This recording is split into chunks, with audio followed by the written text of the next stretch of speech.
Welcome back. You're still watching Power Breakfast right here on Citizen TV. We continue with our news review this morning with MPs Owen Baya from Kilifi North, Kimani Ngonjiri from Bahati, and Pamela Cheng from Migori County. Of course, we were just looking at this shifting in dates, the whole debate about the election dates vis-a-vis the date set for the national exams.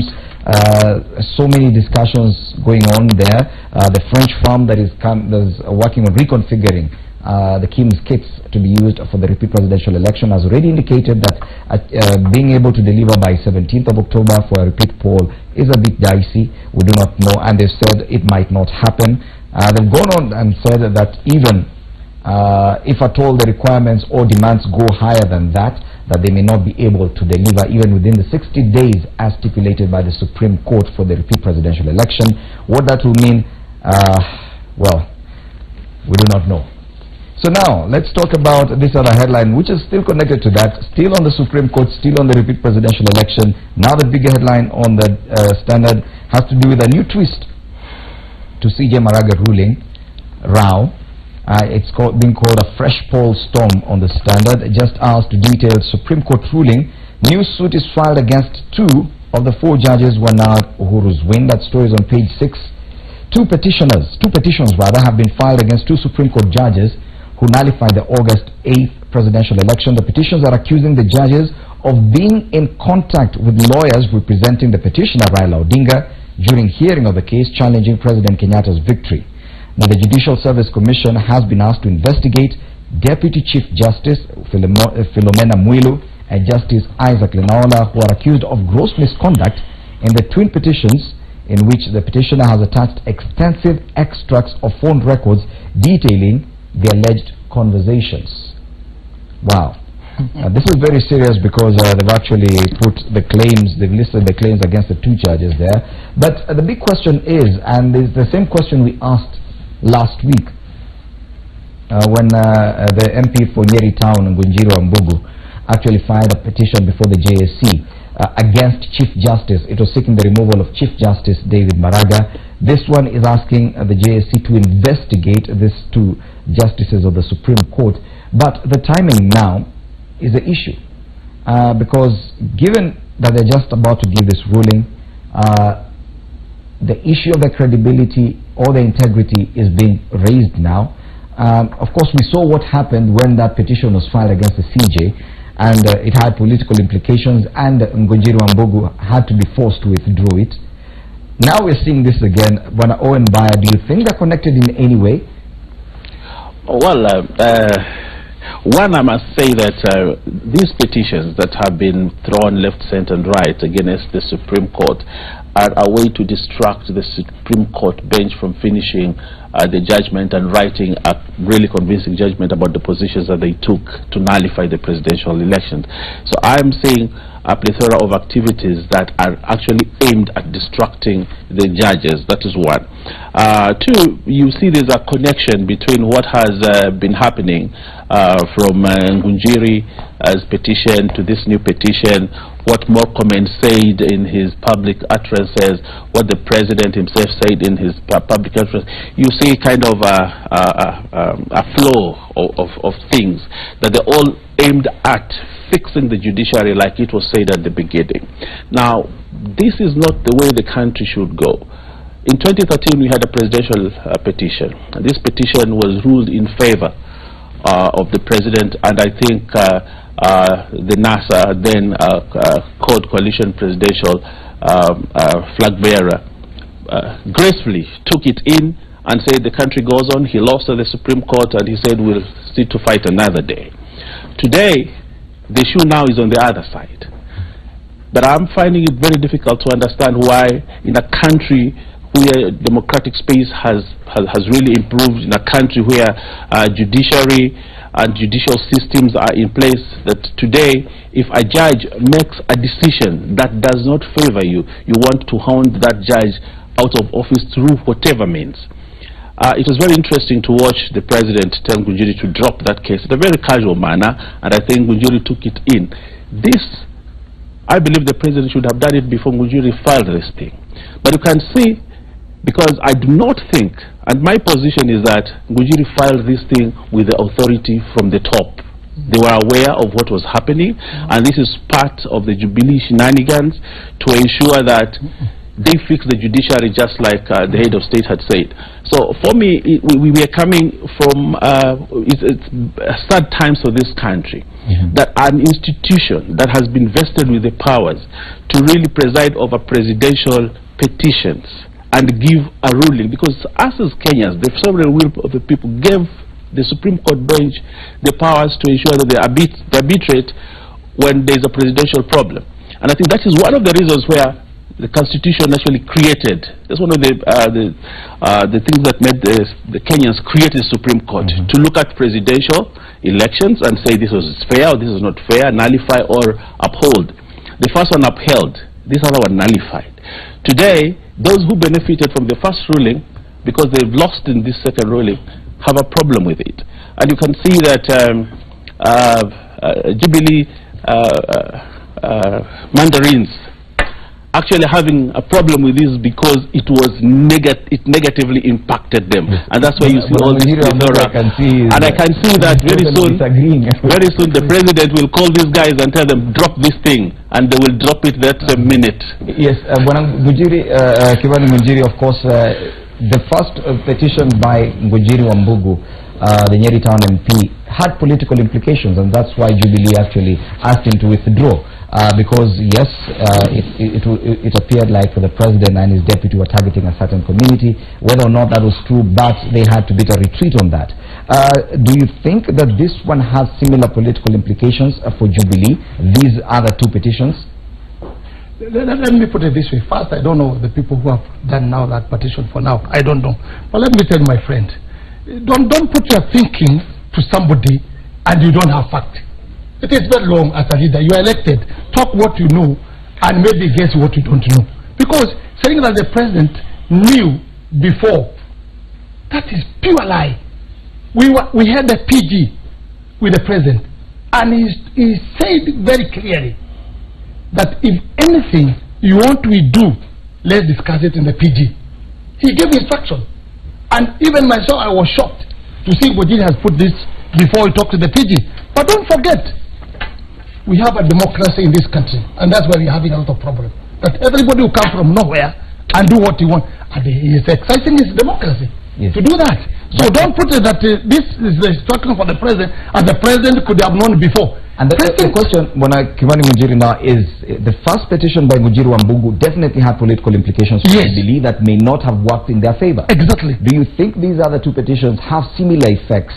Like, because yes, it's both the president and the deputy who, in their own comments, they said even after they get back to power, they will handle the judiciary. Yes? Now we're seeing petitions against the judges who ruled, who made a ruling that did not go their way, being petitions coming against them. Don't you think that these two petitions, just like the ones for last week, the one for last week by Ngujiri Wambugu, don't you think that this one too has political implications? Who are these people? For me, I don't know up to now. Maybe you tell me. I don't know. Depends on who. Are they Jubilee? Are they leaders who are elected? I don't know. But I can talk about Ngujiri because he is elected with a Jubilee ticket. And I thank my president because he told him, please stop this. As you are saying, it could have brought a lot of complication. Because people will look in a different way as a party. People will look a different way, maybe as a Kikuyu. People will look a different way as maybe something which is going to fight judiciary. And that's why the president said just direct, drop that case. It will not go into, in his thinking as a president and as a leader of the party, I think he did the thing, it's good, something good to direct that. But now for these other two people, you don't know, you know the problem we're having even with you guys in the media. It is if somebody does something according to the democracy, he's a Kikuyu, he is in this party. No. He's in this party. No. You do that. Let's be fair. You do that. I've not even mentioned the names of the people who filed these petitions yet. No, what I'm saying, this is my thinking. Have you heard my brother saying what he's thinking? Also, it's my thinking. We should not now be thinking, if somebody from ODM does something, it is his own democracy. Don't put that as leader. No, it is him. Even without going into who filed or their names or where they come from, just the fact that there are petitions now that are targeting judges of the Supreme Court who made this judgment that did not go Jubilee's way, simply because now we have these petitions in existence, does it have any political implications for Jubilee? Well, it can have those complications, but let's also hear, if they are saying they have evidence and they have some maybe gadget where they can tell us what was happening, that is something else. But I think we should stop all these things and make sure that we are going for election in a good way. These wrangles of Ujuaji wa Yangu, Ujuaji and the other person, I think we are going in the wrong direction. Okay. I think we should stop all these things and make sure that we are agreeing. Actually, the two issues which are ahead of us, and you have just mentioned here, the issue of our children, the issue of election. And I also agree with my sister. Election, why can't we put it, even if it's Friday? I think election is just about maybe 8 hours. Or 7 hours, because now we are dealing with just one candidate, not 6 candidates. I think that's where we should take time more and think, what can we do on this? And I agree with my sister. If it is Friday, it is 8 hours. Okay. Let's go for election. Let's finish. Let's now deal with other things. Well, on this show, we just try to look at the headlines as they come. We've dealt with that one for the dates. Now we're looking at this one about the petitions. And Pamela Aworo-Cheng, what do you have to say about these new petitions against the Supreme Court judges? Wow, very interesting. Two things. I think in Kenya, we really have portrayed something very weird, that we are almost becoming a people who do not seem to believe in what they are doing, so people just do things. Because the case of my friend Bunjiri going to court, and then the president says, and then he withdraws, one is left wondering, was he really sure that there was a reason to petition, to petition this ruling in the first place? And I think we have seen this repeated in many areas of our lives. Number two, I would like to also think that Kenyans are really struggling to diffuse the import of what is at stake and come up with what the Waswahili would call vijisababu, you know. When we are talking about these judges, my comment in the past has been, could all Kenyans wait for the document that they said would come out, so that we get all the details of why they did what they did?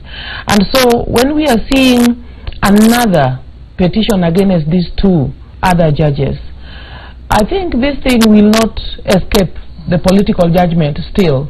Because as my friend says, even me as I sit here, the honest truth is that I still don't know who exactly has made this. But by the end of the day, I'll not be surprised if it goes the same way, the Bunjiri case, because Kenya has been divided sharply in political divide, ethnic group. Today, we don't want to appreciate any Kenyan from any corner of this country for just who they are. We look at them in terms of their political inclination. And that's why I'm pleading with the nation. As a mother, I really feel for the future of our children. If this is what our children are growing up into, it is a pathetic scenario to think about when we will be no more. And therefore, this culminates into what I want to call an abuse of the democratic rights that we have in Kenya. Much as I have rights, I think I would like to encourage fellow Kenyans to know that other people also have rights. And therefore, the fact that these people made that judgment, and now we are told, or somebody wakes up and say Mwilu and Justice Lenaola took bribes and or met the NASA. I wonder today, even if I met my president Uhuru Kenyatta on the corridors, should I pass him even without greeting just because he's a Jubilee president? You know, there are some things that are not just realistic. And I'm pleading with Kenyans that we should protect the honor of democratic rights. We should honorably use this space to do things that are beyond reproach.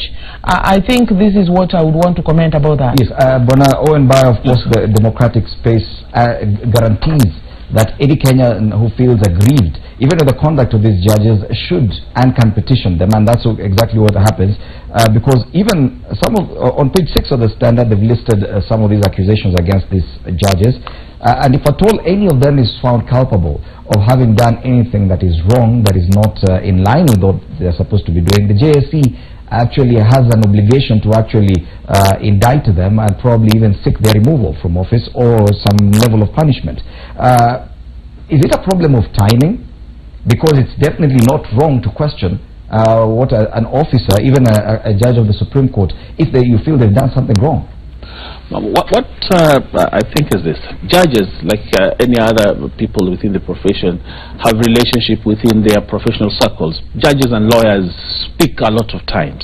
That's one thing, that they speak in their chambers, they make telephone calls. They do that because it is within their freedoms. They enjoy that. So today, if a judge speaks to a lawyer, I don't think there's a problem with that. But I pick up a particular problem with this case because it is ill-timed, and I think there's an ill motive behind this case.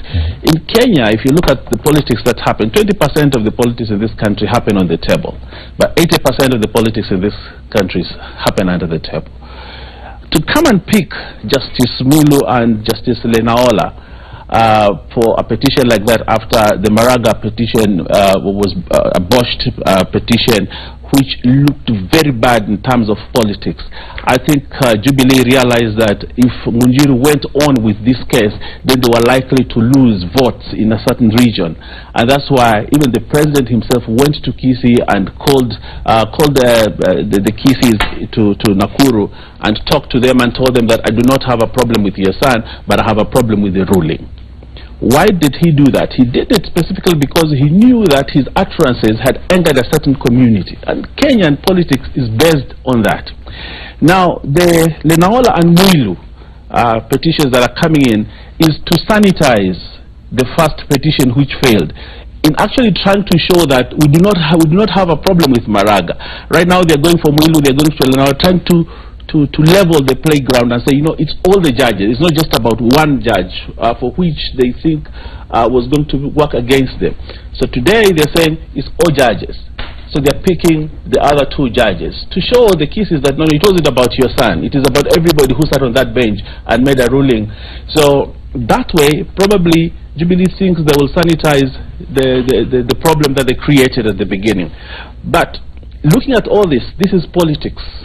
This is really pure politics at its best, and Jubilee are trying to show Kenyans, look, we didn't have just a problem with Maraga, we have a problem with the whole bench, because the whole bench has issues. Like I said earlier on, this has the smell of things to come. Just like it was said they're going to fix the bench, they have started fixing the bench. Unfortunately, they're doing it at the wrong time. And politically, it's going to affect Jubilee numbers as they continue doing that, because it is showing us that we have a party that is going into a presidential election trying to get the president, but which does not believe in the institutions. I think one very important thing is that as Kenyans within a democratic space, we need to respect the judiciary. But what we are seeing now is a direct attack at the institutions that the Constitution created, which is in bad taste. I do not think these cases would have come in if Jubilee had won that case. Yes. I do not think so. Okay, and when Kimani Ngunjiri, of course, the president and his deputy have come out clearly and said they will revisit the issue of the Supreme Court if and when they win this repeat presidential poll. If they actually get to that point where they need now to revisit and handle the Supreme Court bench as they indicated, how do you think they should go about it? Well, I cannot say. I don't want to be like my friend, being the president, being Jubilee, to say things which you don't know and you don't have even the fact of them. No, I'm not that kind of leader. I talk what I know, and what I don't know, I say I don't know. You see, we don't know. They are politicians. They are not preachers. They are politicians. They can talk anything they can talk because they are politicians. They are not preachers. So what they said, I cannot stand here and say, what are they going to do after that? That is completely wrong on me, because I'm not the one who said that, and they are readers, and I know why they said that. But I'll put this. My friend, we are complicating more things on national TV, putting issues on Jubilee which you don't know. It's your own thinking that maybe Jubilee is doing this to balance and maybe to shift the problem from Maraga to somewhere. That's your own thinking. But we should tell Kenyans, and I agree with my sister, let's now deal with the issues which cannot incite people. Let's deal with the issues which can sort out the problem which is ahead of us. I think that is the most important as a leader. But when he starts coming, even shifting from this side, let me say, if Raila Odinga today will be the president, he will be president. I don't want to stand with the party saying that because Raila is from where he is not my... No! Whoever wins, he will be my president. Let's not put the issues of condemning people like now, as you are saying, in the national TV, that Jubilee, they are doing this to make sure that they win in a different way because of showing it's not Maraga. We are in politics. What Uhuru did, calling Kisi, he is in politics. He should call them and talk with them and give them his mind, which he did very well. Maybe I was not saying this on the community, but I was saying this because of the ruling. Because I want to put it to you. You think when Uhuru was announced that he had lost, he could have clapped it because he's a preacher? No, he's a human being. He must be feeling something inside. And we know as a human being, we should understand him also. If there's something he did wrong after the ruling, he is a human being. So you believe that the president and the deputy, when they said they will handle or they will revisit the Supreme Court bench after they win, that was just purely after the general reaction immediately after the judgment? Well, it's a general election, my friend. There's nobody who cannot be bitter. Even me. We are here elected people. So that was not bitterness. The people whom we defeated, they are not happy. They will say different things to us, and they will say maybe we stole, maybe we leaked. They will say all those kinds of things. But they are human beings. But later, after that, they will cool down, and we shall still continue being friends. I would like we focus. How do we deal with the election? Because the more to continue having a lot of problem, the Kenyans, we are going to lose. The economy is going down. The problem, and the brokers and incitement people and the tribal in the top line, it will come. And I agree with you, Bwana Kimani Ngunjiri. Let's go back to that issue of the elections, yes, because we still have an issue even with the dates.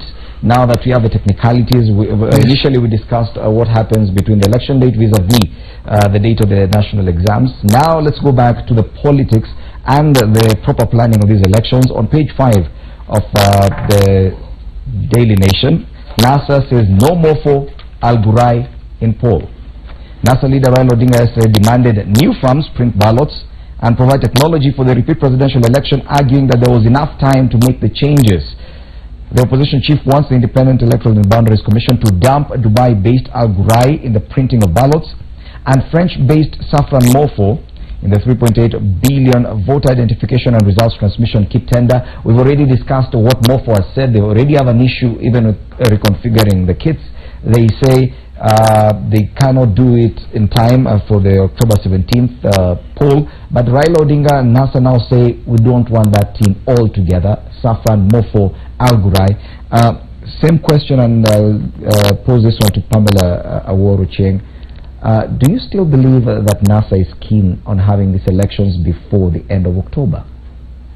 Yes, I think NASA is keen, no doubt. The issue here with this Morpho, Al-Burai and everybody else, brothers, when we say that there is a mistake, corrections must be done. When we are talking of going to fresh elections, we can't just go the same way we went on 8th. And we believe that it will now come out in some miraculous manner. I think the printing of the votes, for example, the case of Al-Burai, it was found out that they had printed some excess votes, papers, and one wondered where were they taking them. Why didn't they just print what was enough for our day and for our candidates? So if we give them again a chance to do the printing, who said this time round they will not do that? Yes, so it is the question here, as my brother had earlier hinted, even on the Morpho, is that question of faith, integrity, and living up to the standards that Kenyans would expect, or not just Kenyans, but the entire world. So they have disapproved themselves to be honest and faithful, and therefore we need to rethink about them. I'm just talking about we are sharing our thought. Yes. It is important that when we are doing anything and we find that there is a mistake, that mistake must be corrected, and in the process of correcting the mistakes may involve, or like in the case where NASA sees it, involves removal of some of these players who ended up messing us up. So that is the issue. Even if the Supreme Court judgment that is yet to come out, the proper written judgment, does not indicate any problem with those two companies, because the issue with Al Ghurair, NASA had already come up with that problem even before the August 8th elections. The court ordered that the court in that particular petition did not find anything wrong with Al Ghurair. They went ahead and printed the ballot papers for August the 8th. This time around, NASA has revived those claims. It is not that the Supreme Court has actually come out and said Al Ghurair did anything wrong. Where is this demand based? What is this demand based on?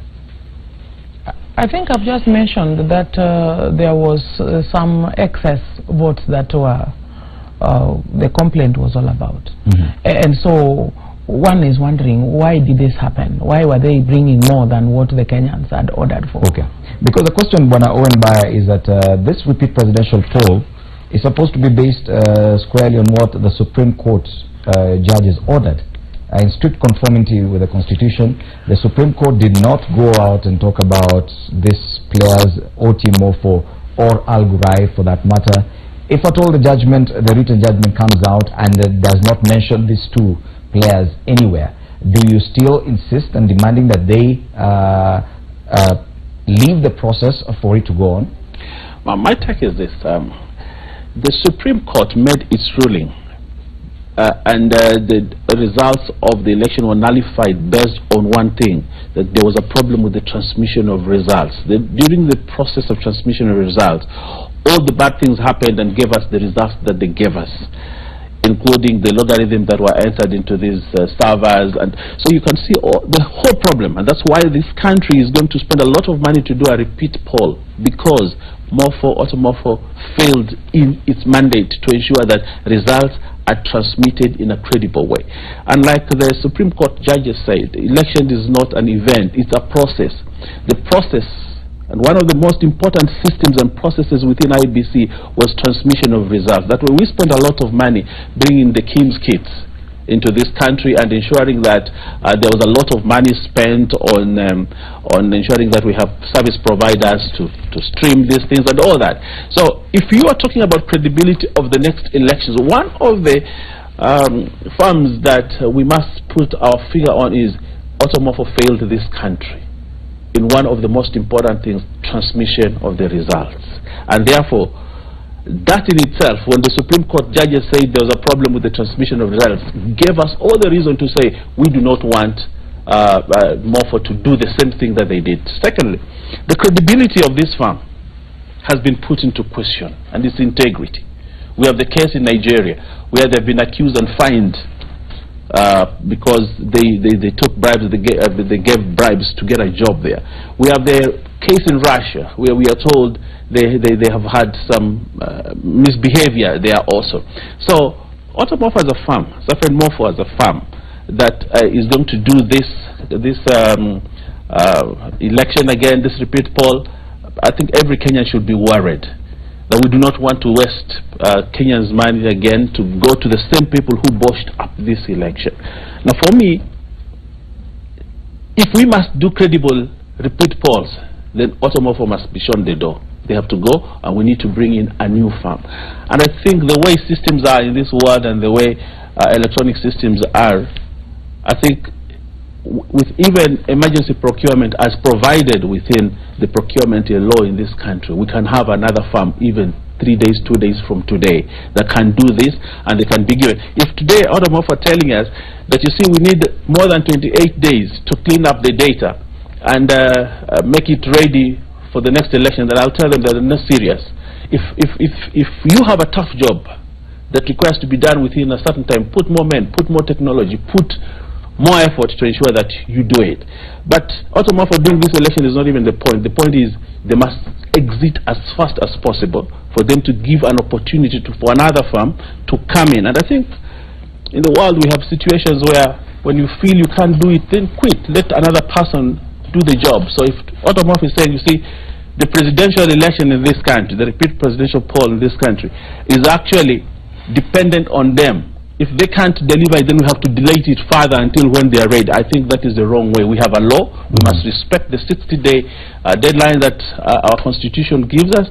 And therefore, if Otomofo cannot do it, then they must exit and give it to another person. Another thing which puts Otomofo's credibility on the question, we have the problem that if you look at the memo that Chebukati prepared for Chiroba, some of the things that they question is the use of passwords.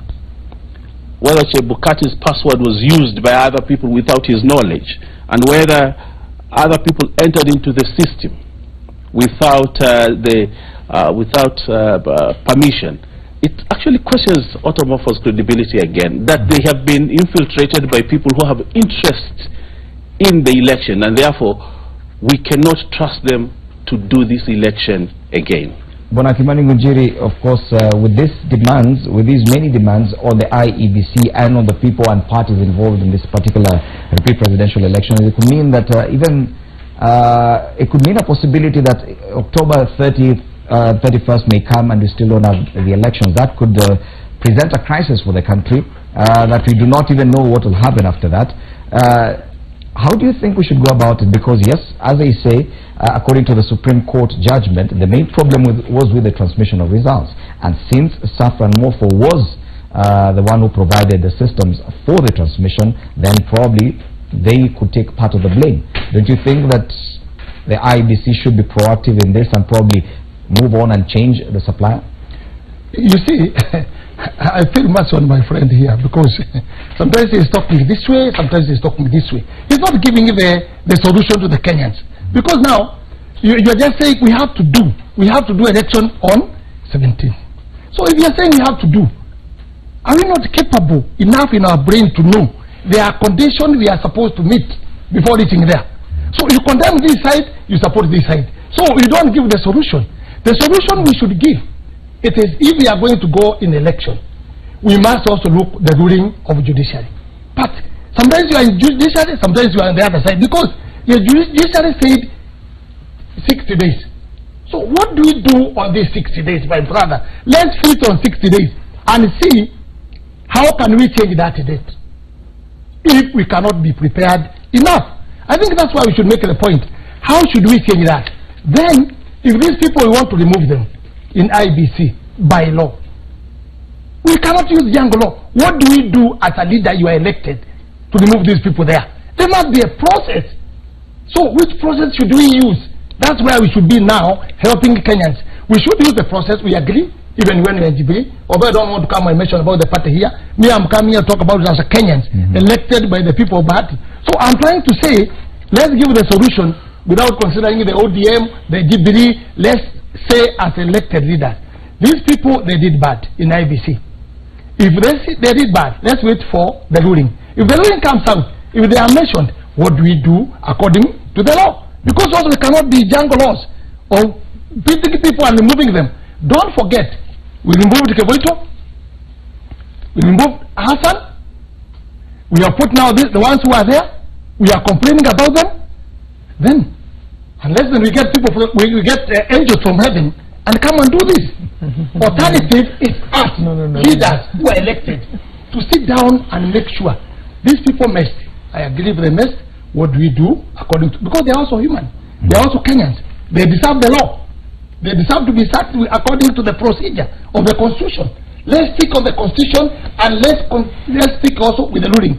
Second, let's not interfere so much with IBC, because we in the parliament, maybe you are not there, and maybe that time I was also not there. They were given the rules and the law to follow by the parliament. So let's go there and say this one cannot work, and we shall agree. We want to create an election. These people cannot work because they are mentioned here and there. What do we do? Let's agree according to the law. How do we change the law? What do we do on this? then we bring something which can put Kenyans together. I think everybody on both sides, we are agreeing. Credible election, it will save this country. Okay. And we are ready for that, my brother. Because at the end of the day, we are all human beings, we are all Kenyans. Okay. We should not fight on that.